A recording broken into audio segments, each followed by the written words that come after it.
Hello students, welcome back to this channel Dinesh sir live study. आप मेरे साथ सीख रहे हैं 11th स्टैंडर्ड का जो कॉमर्स मैथ्स है वो। आज हम इस लेक्चर के साथ स्टार्ट करेंगे chapter number 1 sets and relations, जो मैथ्स 1 का पहला चैप्टर है, उसका एक्सरसाइज 1.1। 1.1 एक्सरसाइज जो है वो कहता है first question, describe the following sets in roster form. इस चैप्टर के 2 लेक्चर्स मैंने आपको बेसिक्स के दिए हैं, जिसमें मैंने पूरा बेसिक कंसेप्ट बताया है सेट्स के बारे में कि सेट क्या होता है, कितने टाइप्स होते हैं, कैसे उसको लिखा जा सकता है, अलग अलग तरीके से रिप्रेजेंट कर सकते हैं। वो लेक्चर अगर आपने नहीं देखा तो जरूर देखो, अगर आपने वो देखा होगा तो ये सारी चीज़ें आपको बहुत ईजी लगने वाली है। सबसे पहला जो क्वेश्चन है, पहले में 3 सब क्वेश्चन है, डिस्क्राइब करना है रोस्टर फॉर्म में। ये सेट बिल्डर फॉर्म में दिया हुआ है। क्या दिया, देखो, सेट या curly bracket x such that x is a letter of the word marriage. तो ये सेट बिल्डर फॉर्म में दिया हुआ है, इसको बोलते हैं सेट बिल्डर फॉर्म। इसको रोस्टर फॉर्म में कन्वर्ट करना है। रोस्टर फॉर्म यानी लिस्टिंग मेथड। देखो, इस सेट का कोई नाम नहीं है तो कोई नाम, कोई जरूरत नहीं है लिखने की, चलेगा। यहाँ पर आप लिखते हो इट्स रोस्टर फॉर्म इज, इस तरह से लिख दो। रोस्टर फॉर्म इसका क्या होगा, तो यहाँ पर आंसर में लिख दो x is a letter of the word. ये जो मैरिज है इसका एक अक्षर है। सो सबसे पहले एम है, फिर क्या है, कॉमा दे दो, ए, फिर आर 2 बार है। कोई लेटर अगर 2 बार है तो भी उसको एक ही बार लिखना, आर, फिर आई, फिर ए आया। ए पहले हम लिख चुके हैं, वापस से ए को मत लिखो। फिर जी एंड ई, जी जो रिपीट हो रहा है उसको एक ही बार लिखना। ये हो गया इसका रोस्टर फॉर्म। अगर यहाँ पर इसका नाम होता, सपोज यहाँ पर ए नाम होता तो हम यहाँ ए लिखते, और नाम नहीं है, नहीं लिखा तो भी चलेगा। तो पहला हो चुका यहाँ पर। दूसरा क्वेश्चन देखो, x इज एन इंटीजर और x की वैल्यू -½ से ज़्यादा है, 9/2 से कम है। तो कैसे होगा, यहाँ पर नंबर लाइन समझो, ये नंबर लाइन है, समझो ये 0 है, 1 2 3 4 इस तरह से है, और ये -1 है।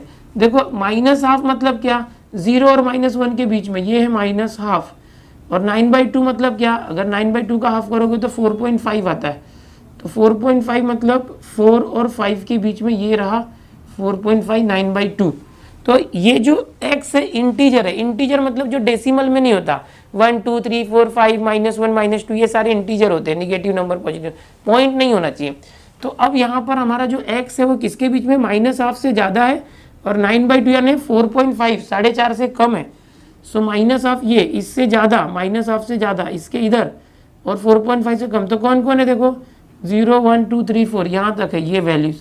½ से ज़्यादा 0 है, 1 है, 2 है, 3 है, 4 है। 4.5 से कम होना चाहिए, 9/2 मतलब 4.5, 4.5 से कम होना चाहिए, 4.5 से कम। तो 4.5 से कम 4 आता है। तो क्या क्या वैल्यूज आ गए, यहाँ पर लिखोगे इट्स रोस्टर फॉर्म, ऐसे लिखना, वैल्यू लिखना। ½ से बड़ा कौन है, 0, फिर 1 2 3 4, ये हो गया आपका आंसर, बहुत ही आसान तरीके से। तीसरा जो क्वेश्चन है वो देख लो, ये समझने के लिए था, ये बनाने की जरूरत नहीं है, रफ में करना। x such that x is equal to 2n where n belongs to natural number. देखो ये n होता है ना, ये n होता है नेचुरल नंबर, 1 2 3 इससे स्टार्ट होता है, इस तरह से अनलिमिटेड। w होगा ना तो होल नंबर होता है, 0 1 2 3 4 इस तरह से। समझ में आ रहा है, नेचुरल नंबर, होल नंबर। और ये इंटीजर मतलब क्या होता है, इंटीजर अगर होगा i तो निगेटिव नंबर्स और 0 और पॉजिटिव नंबर, सारे ये सबको इंटीजर बोलते हैं। ठीक है, तो ये बातें याद रखो। अब यहाँ पर x सच दैट x क्या है, n का डबल है, और स्मॉल n क्या है, नेचुरल नंबर है। नेचुरल नंबर क्या होता है, 1 2 3 4 5। तो यहाँ पर n की जगह पर ये रखना 1 2 3 4 5। तो क्या आ जाएगा, इट्स रोस्टर फॉर्म, पहले लिखना इट्स रोस्टर फॉर्म इज, तो x is equal 2n, n की जगह पर ना एक बार 1 रखो फिर 2 रखो, तो 2 × 1 2, फिर n की जगह 2 रखो 3 रखो, 2 2 जा 4, 2 3 जा 6, 2 4 जा 8, 2 5 जा 10, इस तरह से ये हो गया। बस इतना ही करना था। ये सेट बिल्डर फॉर्म है, ये उसका रोस्टर फॉर्म है। Set builder form, roster form, set builder form, roster form. यहाँ पर आप लिखना, जैसे मैंने लाइन लिखा ना, इट्स रोस्टर फॉर्म इज, यहाँ भी लिखना it's roster form is, it's roster form is, और ये समझने के लिए था। ठीक है, चलो इसको कॉपी करो, आगे देखते हैं। क्वेश्चन नंबर 1 में क्या था, हमें सेट बिल्डर फॉर्म दिया था, रोस्टर फॉर्म में लिखना था। क्वेश्चन नंबर 2 क्या कहता है, ये रोस्टर फॉर्म में है, सेट बिल्डर फॉर्म में करना है। तो कैसे करेंगे, यहाँ 0 दिया हुआ है, तो 0 क्या होता है, देखो मैंने अभी आपको बताया था, नेचुरल नंबर होता है, 1 से स्टार्ट होता है, पिछले क्वेश्चन में बताया था ना अभी। और जो w होता है होल नंबर, वो 0 से स्टार्ट होता है। तो अगर इन दोनों के रिलेशन में मैं जीरो बताना चाहूँ तो जीरो क्या है, नेचुरल नंबर नहीं है बट होल नंबर में से जीरो है, होल नंबर का जीरो है बट होल नंबर में 1 2 3 आता है जो नेचुरल नंबर है, तो नेचुरल 1 2 3 नहीं है dot dot dot but zero है, यानी जीरो को क्या बोल सकते हैं, जीरो ये होल नंबर तो है बट नेचुरल नंबर नहीं है। तो इसको शॉर्ट में लिखना तो आप ऐसे लिख सकते हैं, it's set builder form is, it's set builder form is. कैसे लिखोगे, इस तरह से x such that x, okay, x such that x, फिर x जो है बिलोंग्स टू w, x जो है, जो ये x है इसके अंदर जो एलिमेंट है सेट के वो w को बिलोंग करता है, यानी होल नंबर है, जीरो क्या है, जीरो होल नंबर है तो x होल नंबर है, लेकिन इसके अंदर होल नंबर बोले तो जीरो के साथ 1 2 3 भी आना चाहिए, है क्या, नहीं, मतलब ये जो 1 2 3 डॉट डॉट डॉट है अलग से नेचुरल नंबर नहीं है, मतलब ये जो x है वो नेचुरल नंबर नहीं है। इस तरह से लिखना पड़ेगा इसको सेट बिल्डर फॉर्म को, कि जो x है यहाँ पर सिर्फ जीरो है, इसका मतलब इन दोनों के रेस्पेक्ट से कर रहे हैं कि जो x है वो w तो है, w में से है बट नेचुरल नंबर में से नहीं है, तो यानी जीरो आएगा और 1 2 3 यहाँ से निकल जाएगा। तो ये इस तरह से करना है। दूसरा देखो ये क्या, एक्चुअल में इसको एक्सपांड करोगे तो ये आएगा -3 -2 -1 0 1 2 3, है ना, ये -3 -2 -1 0 1 2 3 इस तरह से है। और आपको पता है ना नंबर लाइन पे ये नंबर होता है 0 0 के उस तरफ 1 2 3 और इस तरफ -1 -2 -3 होता है। ओके, तो कैसे लिखेंगे, same, it's set builder form is, अब इसको ऐसे लिखोगे x such that x, x such that x, x belongs to integer, आपको मैंने भी सिखाया था इंटीजर को i जो होता है इंटीजर उसको z भी बोलते हैं, इंटीजर क्या बोलेंगे, z, जो इंटीजर्स है उसको हम i लेने से अच्छा z लेते हैं, आपकी मैथ्स की बुक में हर जगह पे z दिया है इंटीजर्स को, तो आप z फॉलो करो। जो x इंटीजर है, देखो यहाँ पर नेचुरल नंबर है, होल नंबर है, नेचुरल नंबर 1 से स्टार्ट होता है, होल नंबर 0 से स्टार्ट होता है, जो इंटीजर्स होता है वो निगेटिव भी होता है, जीरो भी होता है और पॉजिटिव भी होता है। ओके, इस तरह से अनलिमिटेड। तो ये जो है ये क्या है, जेड है, मतलब इंटीजर है, बट जेड में भी वैल्यू लिमिटेड है, -3 से कम नहीं है और 3 से ज़्यादा नहीं है। देखो यहाँ पर हम क्या बोलेंगे, जो ये एक्स है, एक्स की वैल्यू -3 को इक्वल या ग्रेटर है और ये 3 को इक्वल या लेस है, मतलब समझ रहे हो, यहाँ पर जो ये एलिमेंट्स है एक्स है, इसकी वैल्यू, इस एक्स की वैल्यू -3 से इक्वल या ग्रेटर है और इस 3 से इक्वल या लेस है। तो इस तरह से जो है सेट बिल्डर फॉर्म में लिखना चाहिए, ये आंसर है इसका। यहाँ पर आप लिख सकते हो it's set builder form is, ये लाइन हमेशा लिखना तो पता चलेगा कि ये सेट बिल्डर फॉर्म आपने लिखा है, ठीक है। हमेशा सेट बिल्डर फॉर्म करते समय एक्स सच दैट एक्स ये हमेशा लिखना पड़ता है, और ये जो भी नंबर है उसके अकॉर्डिंग गिवन कंडीशन देना पड़ता है, ठीक है। अब यहाँ पर तीसरा क्वेश्चन देखो, ये 1/2 है, 2/5, 3/10, इसको एक पैटर्न में है, ध्यान से देखोगे तो क्या दिख रहा है, देखो यहाँ पीछे वाले नंबर्स को देखते हैं, ये 750 है, 6/37 है, 5/26 है। इसको अगर ध्यान से देखेंगे तो आपको समझ में आएगा, ये 5 है, इस 5 का स्क्वायर करो 25, उसमें +1 किया तो 26, यानी नीचे वाला जो टर्म है डिनोमिनेटर वो न्यूमरेटर के स्क्वायर से +1 है, 5 के स्क्वायर से +1 है 25 + 1, 6 के स्क्वायर से +1 है 37, 6 का स्क्वायर 36 + 1, 7 का स्क्वायर 49, उसमें +1 किया तो 50, 4 स्क्वायर 16, 16 में +1 किया तो 17, मतलब समझ रहे हो।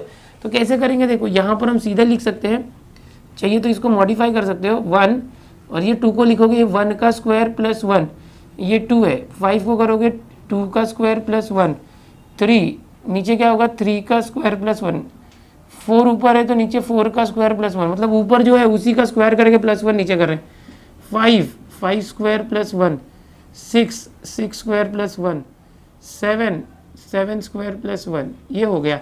So it's set builder form, इसको सेट बिल्डर फॉर्म में कॉमन फॉर्म में लिखेंगे, सेट बिल्डर फॉर्म इस, कैसे करोगे, इसका आंसर सेट का नाम नहीं दिया है, रहेगा तो लिखने का, नहीं तो ऐसे लिख दो डायरेक्ट, ओके, या तो खुद से नाम दे सकते हो इस तरह से, ऐसे करोगे तो भी चलेगा। लेट समझो सी है इसका नाम, सी, तो सी इज इक्वल टू, ओके, खुद से भी नाम दे सकते हो। तो ये क्या हो जाएगा, ऊपर जो वैल्यू है समझो 1 2 3 है, ऊपर समझो n है, पहले तो हमेशा ऐसे लिखो x सच दैट x, पहले लिखा, फिर यहाँ पर लिखो x is equal to, x क्या है, ऊपर समझो कोई एक वैल्यू है n, तो अपॉन में क्या है, ऊपर 1 है तो नीचे 1 स्क्वायर है, 2 है तो 2 स्क्वायर है, n है तो n स्क्वायर आएगा, उसके बाद हमेशा +1 है। देखो यानी न्यूमरेटर में जो है डिनोमिनेटर में उसका स्क्वायर करके +1 करना, ठीक है।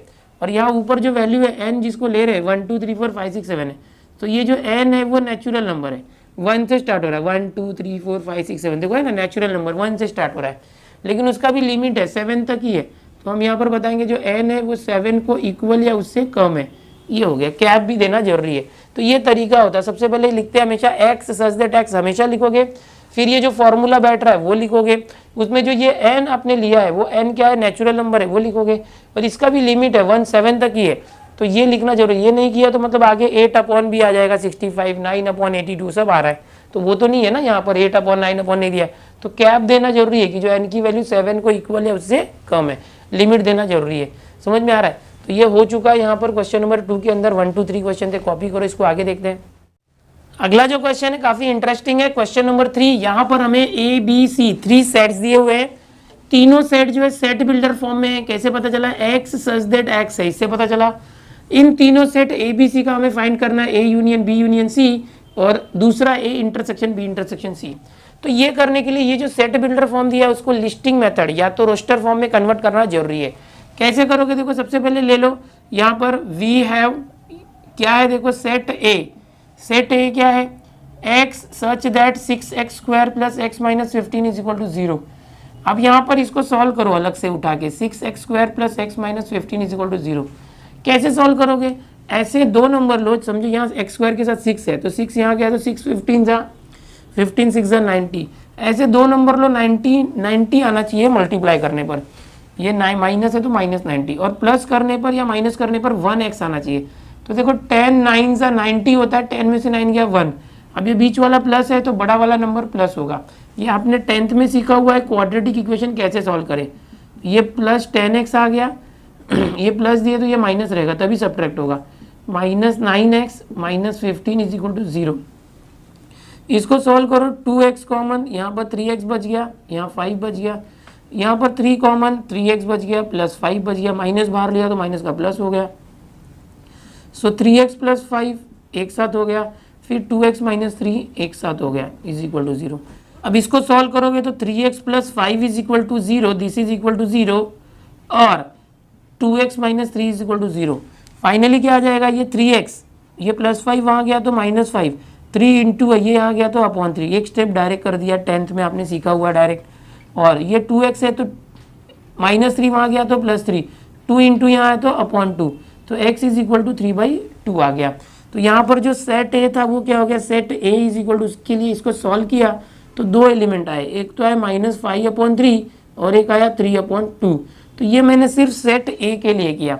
इसी तरह से आप सेट बी और सी की भी वैल्यू फाइंड करोगे। चलो हम लोग फाइंड करते हैं।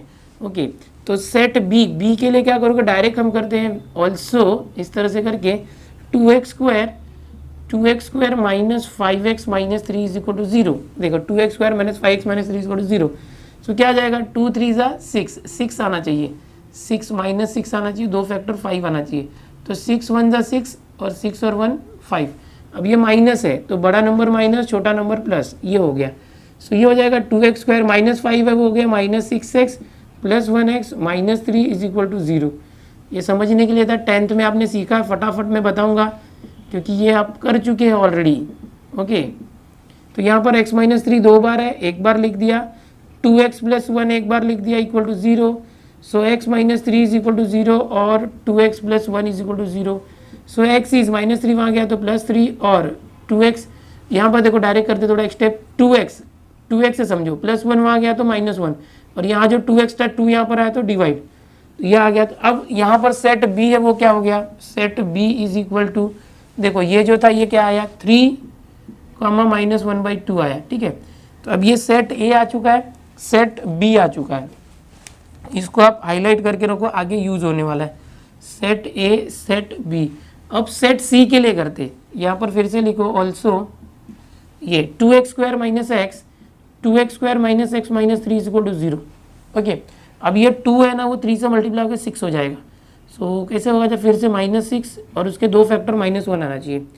तो कैसे हो सकता है, देखो 3 2 ज़ा 6 और 3 में से 2 गया 1, बीच वाला नंबर निगेटिव है, बड़ा नंबर निगेटिव, ये पॉजिटिव, 10th में किया था वैसे। तो ये हो जाएगा 2x², ये माइनस एक्स हट के आ जाएगा -3x plus 2x minus 3 is equal to 0। फिर दोनों में से x कॉमन है तो 2x माइनस 3, कुछ भी कॉमन नहीं है तो 1 common, 2x minus 3 is equal to 0। 2x minus 3 एक बार लिखना है, ओके, और दूसरी बार बाहर क्या है, x plus 1 is equal to 0। So 2x minus 3 is equal to 0। ये देखो एकदम 10th के जैसे ही कर रहे हैं। x इज इक्वल टू -3 वहाँ गया तो 3 और 2 इंटू था, 2 इंटू वहाँ गया तो अपॉन 2, तो x इज 3/2 आया। और यहाँ पर x क्या है, x इज +1 वहाँ गया तो -1। तो अब यहाँ पर जो सेट बनेगा C सेट क्या है, ये जो C सेट था ये, तो 3/2 है कॉमा -1 है। अब आपके पास A B C तीनों जो सेट थे, यहाँ पर देखो कि तीनों भी जो सेट थे ABC सेट बिल्डर फॉर्म में थे, उसको हमने कन्वर्ट कर लिया कौन से फॉर्म में, तो लिस्टिंग मेथड या रोस्टर फॉर्म में, जो ब्लू वाले दिख रहे देखो। अब हमें क्या फाइंड करना है, देखो यहाँ पर सबसे पहले हमें पता लगाना था फर्स्ट कि A union B union C, ये पता लगाना था। तो कैसे करोगे A union B union C, तो इसको सॉल्व करने के लिए आप क्या करोगे कि सेट A क्या है, देखो ये -5/3 और 3/2, इसको लोगे -5/3 और 3/2, इसको ब्रैकेट अच्छे से बनाना इस तरह से। अब यूनियन B क्या है, देखो ये रहा 3 और -1/2, 3, -1/2। फिर यूनियन C क्या है, देखो यहाँ पर 3/2 एंड 1, 3/2, 1 है कि -1 है, देखो 3/2, -1। तो इस तरह से ये A union B union C हो गया, हमने लिख दिया A की जगह पे A B C। अब यूनियन मतलब क्या, सबको मिला के एक साथ करते हैं। तो देखो यहाँ -5/3 है, ठीक है, फिर ये 3/2, कोई रिपीट होगा तो एक ही बार लिखना। 3/2 देखो यहाँ पर 2 बार है, रिपीट हो रहा है, उसको एक ही बार लिखना 3/2। फिर ये 3 है, फिर -1/2 है, फिर ये 3/2 पहले लिख चुके मत लिखो, फिर -1 है। थोड़ा रीअरेंज भी कर सकते हो, निगेटिव नंबर पहले, छोटा नंबर पहले, बड़ा नंबर बाद में, ऐसे भी रखा तो चलेगा। तो ये जो पहला क्वेश्चन था इसका आंसर आ चुका है। अब दूसरा है, देखो A intersection B intersection C, A intersection B intersection C, ये कैसे करोगे, बिल्कुल अभी जो हमने किया था वैसे ही करेंगे। ये तीनों के अंदर इंटरसेक्शन, तो क्या आएगा, देखो इज इक्वल टू -5/3, 3/2, इस तरह से इंटरसेक्शन 3 -1/2, इंटरसेक्शन 3/2 -1। ब्रैकेट ऐसे नहीं लगाना था, 1 मिनट, ब्रैकेट करली ब्रैकेट ही लगाना है सेट में, 3/2 -1। अब तीनों के अंदर क्या कॉमन है वो देखो, A intersection B intersection C, मतलब 3 सेट है, तीनों के अंदर जो कॉमन होगा वो लेना, कोई 2 में कॉमन है उसको लेने की जरूरत नहीं, तीनों में होना चाहिए। तो कोई ऐसा है 3/2 है 2 ही में, इसमें नहीं है, ओके, तो कोई ऐसा नहीं जो तीनों में कॉमन हो, तो इसका आंसर आएगा नल सेट। तो ये आ चुका है, यहाँ पर ये 2 क्वेश्चन थे, दोनों फाइंड कर लिया। सबसे पहले सेट ABC को रोस्टर फॉर्म में कन्वर्ट करोगे, फिर उनका यूनियन एक बार ले लो और फिर इंटरसेक्शन ले लो, यहाँ से इसको कॉपी करो, फिनिश हुआ ये। अगला जो क्वेश्चन है 4th वाला, इफ ABC इस तरह से दिया हुआ है, ABC 3 सेट है, are the sets of the letters in the word college, marriage and luggage, यानी 3 सेट है। देखो यहाँ पर आपको स्क्रीन पर दिख रहा होगा क्वेश्चन। सेट ए क्या है, कॉलेज जो शब्द है उसके लेटर्स का सेट है कॉलेज, तो कॉलेज क्या दिया है, COLLEGE कॉलेज। दूसरा क्या है, मैरिज, MARRIAGE जो दिया है वही लिख रहे हैं। लगेज, LUGGAGE, ये दिया हुआ है क्वेश्चन में, देख रहे हो आप। तो सेट ए क्या आ जाएगा, कॉलेज में COLL है तो एक बार L, E 2 बार है तो एक बार G, ये आ गया कॉलेज। B क्या है, मैरिज, तो MAR 2 बार है तो एक बार I, A वापस रिपीट हुआ है मत लिखो, G और E। फिर C सेट क्या है, लगेज, लगेज में LUG 2 बार है, 3 बार एक ही बार, फिर A और E। तो ये सेट ABC दिया हुआ था, ओके, वर्ड्स दिए थे कॉलेज, मैरिज और लगेज के लेटर्स का सेट है, तो हमने उसको रोस्टर फॉर्म में कर दिया। अभी हमें वेरीफाई करना है, क्या वेरीफाई करना है, टू वेरीफाई, क्या वेरीफाई करना है, देखो यहाँ पर है A - B union C is equal to A - B intersection A - C। तो इसको वेरीफाई करना है, तो इसका आंसर LHS का आंसर RHS के आंसर को सेम है ऐसा प्रूफ करना है। तो कैसे करेंगे देखो मैं आपको बताता हूँ। सबसे पहले यहाँ जो ब्रैकेट्स में जो है वो सब निकाल लो। यहाँ ब्रैकेट में क्या है, B minus C, so B consider करके लिखते हैं यहाँ पर, एक मिनट, कंसीडर लिखता हूँ मैं, हर एक चीज़ें निकालेंगे, कंसीडर बी यूनियन सी। तो बी यूनियन सी क्या आ जाएगा, देखो बी और सी का यूनियन, यूनियन मतलब क्या होता है, बी यूनियन सी, दोनों में जो है उसको लिखो एक बार और जो अकेला है उसको भी एक बार लिखो। तो यहाँ पर क्या आ जाएगा, देखो एम कौन कॉमन है, देख लो पहले, ए कॉमन है और जी कॉमन है और ई कॉमन है, आई यहाँ नहीं है, एम आर नहीं है, ठीक है। जो दोनों में कॉमन है उसको एक बार लिखना, एम फिर ए आर आई जी ई, ये पूरा पहले लिख दिया, इसमें ए जी ई कॉमन है, ए जी ई, इसको वापस मत लिखना, एल यू लिखना। तो ये क्या आ गया, देखो बी यूनियन सी आ गया जो यहाँ चाहिए था। अब क्या चाहिए, ए माइनस बी, ए माइनस बी, तो कैसे होगा, देखो ये मैंने आपको सिखाया बेसिक के अंदर माइनस कैसे करना सिखाया था आपको। ए माइनस बी मतलब सेट ए में से सेट बी के एलिमेंट्स को निकाल दो।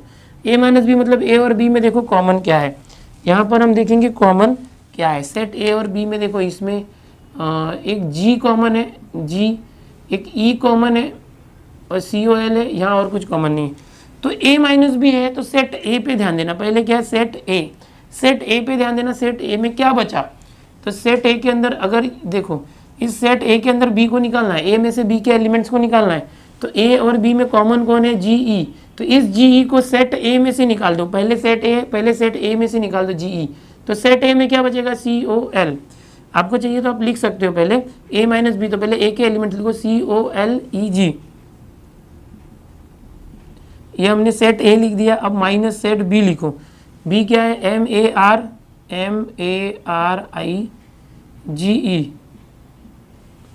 अब a माइनस बी आपको मिल जाएगा क्या, तो यहाँ से e और g कॉमन है दोनों में, ओके, e और g। तो पहले कौन है, a है, तो a वाला ही आंसर लिखना। a में कौन बचेगा, सी ओ एल, ये बच गया सी ओ एल, और ई जी क्या हुआ, ई जी कॉमन था ना दोनों में, ई जी को निकाल दिया। ये माइनस जब भी करते हैं तो ऐसे करते हैं, ओके। एक मिनट, यहाँ से देखो बी यूनियन सी आया, ये ए माइनस बी आया।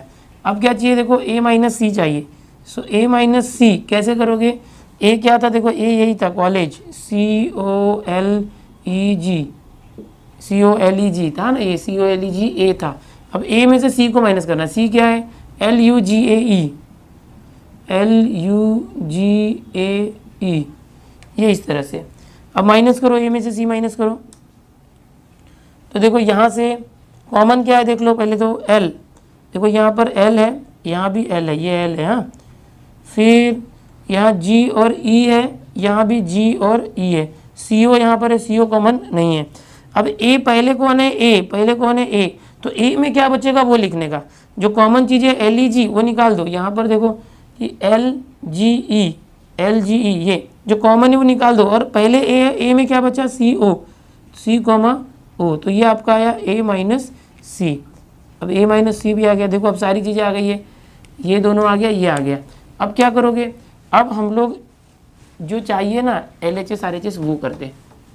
देखो सबसे पहले हम LHS लेंगे, LHS इज इक्वल टू क्या दिया है, ए माइनस बी यूनियन सी, सो ए क्या है, देखो यहाँ से COLGEG, यहाँ से COLEG ये लिख लिया, माइनस बी यूनियन सी, यहाँ से क्या आया था, देखो बी यूनियन सी, MARIG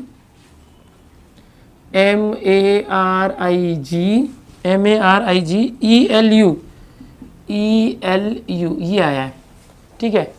अब इसके बाद माइनस अगर करते हो तो दोनों में कॉमन क्या है वो देखो, दोनों में कॉमन क्या है, देखो ये G है दोनों में, E है दोनों में, और L है दोनों में, यहाँ CO है, यहाँ CO है नहीं, तो यहाँ पर सिर्फ जो A का एलिमेंट ये था CO, ये बच गया है ना। बी यूनियन सी वाले सब नहीं लिखना है, जो पहले कौन है A, तो A का एलिमेंट क्या बचा वो लिखते, ये हो गया LHS। So this is LHS को हाईलाइट कर दिया। अब RHS लेते हैं, RHS क्या है, देखो यहाँ से A माइनस बी, RHS है, RHS A माइनस बी और intersection A minus B intersection A minus C, इन दोनों का इंटरसेक्शन निकालना है। इंटरसेक्शन क्या होता है, जो दोनों में होता है। A माइनस बी क्या है, देखो यहाँ से ए माइनस बी ये रहा COL, ए माइनस बी क्या आया COL ये आया है इंटरसेक्शन, ए माइनस सी क्या है देखो यहाँ से CO क्या है CO। अब क्या करना है राइट हैंड साइड कैसे आएगा ये इंटरसेक्शन, इंटरसेक्शन का मतलब क्या इसमें भी है इसमें भी है, दोनों में जो है सिर्फ उसी को लिखते हैं। तो ये C दोनों में है, ये O दोनों में है, ये L यहाँ है यहाँ तो है नहीं, तो CO दोनों में है, तो आंसर में क्या आ जाएगा इंटरसेक्शन में only C only O। Okay L नहीं आएगा, इंटरसेक्शन मतलब जो दोनों में है वो लेते हैं। तो यहाँ पर ये आ गया राइट हैंड साइड। ओके और इसको हमने कर दिया इस तरह से। अब LHS RHS के आंसर को देखो, LHS क्या है CO, RHS क्या है CO, तो आप लिखोगे therefore LHS is equal to RHS। इसका मीनिंग क्या होता है left hand side right hand side दोनों बराबर है। आप लिखोगे हैंस प्रूव्ड या तो हैंस वेरीफाइड, हैंस वेरीफाइड क्योंकि यहाँ पर बोला था ना to verified, hence verified that ऐसे लिखना है। और फिर ये क्वेश्चन लिखना है A minus B union C, A minus B union C is equal to A minus B intersection A minus C, ये लिख दो, ये हो चुका है। ठीक है, तो इस तरह से करना था क्वेश्चन नंबर 4, इसको कॉपी कर लो। तो इसी के साथ स्टूडेंट्स यहाँ पर जो एक्सरसाइज 1.1 है इसकी बात करेंगे। टोटल 12 क्वेश्चन है, 12 क्वेश्चन है, जिसमें से आज हमने इस लेक्चर में 4 क्वेश्चन कर लिए हैं। मैंने जो इसके पहले 2 लेक्चर ऑलरेडी लिया था, एक्सरसाइज 1.1 सिखाने के पहले भी मैंने पूरे बेसिक कंसेप्ट आपको बताए। अगर आपने वो सीखा है तो ये सब आपको बहुत ईजी लगेगा। तो ये जो क्वेश्चन नंबर 1, 2, 3, 4 हमने किए हैं, अब 12 तक है, 5, 6, 7, 8, 9, 10, 11, 12। तो हम कोशिश करेंगे 2 लेक्चर में उसको खत्म करें। आराम से सिखाऊंगा, इजी करके सिखाऊंगा, आज कोई घाई नहीं है, पूरा सिखाऊंगा, हर एक सम सिखाऊंगा। इस चैप्टर के अंदर सिर्फ 2 एक्सरसाइज है, एक्सरसाइज 1.1 एंड 1.2। 1.1 पूरा सेट के बेसिस पर है, 12 क्वेश्चन जो हम कर रहे हैं, इसी तरह से और भी कुछ करना होगा। और जो 1.2 है, 1.2 जो है रिलेशन के ऊपर है, तो मैं पूरा बताऊंगा, फटाफट खत्म करेंगे, सारे चैप्टर में लेने वाला हूँ। आपके चैनल पर पहली बार आए हो और सब कुछ समझ में आ रहा है मैथ्स और सीखना चाहते हो और चाहते हो कि ऐसे मैथ्स के लेक्चर हर रोज़ मुझे मिले, तो इस चैनल को सब्सक्राइब कर लो। वीडियो पसंद आ रहा है तो लाइक करो और अपने ही जैसे जो स्टूडेंट्स हैं, दोस्त हैं आपके, उनमें इन वीडियोस को ज़रूर शेयर करो। ठीक है, मैंने 11, 12 साइंस का कंप्लीट कर दिया है पूरा मैथ्स का सिलेबस। अब मैं कॉमर्स के 11, 12 के सिलेबस को कंप्लीट करने वाला हूँ। मिलते हैं नेक्स्ट लेक्चर में इसके आगे के क्वेश्चन के साथ। Bye everyone.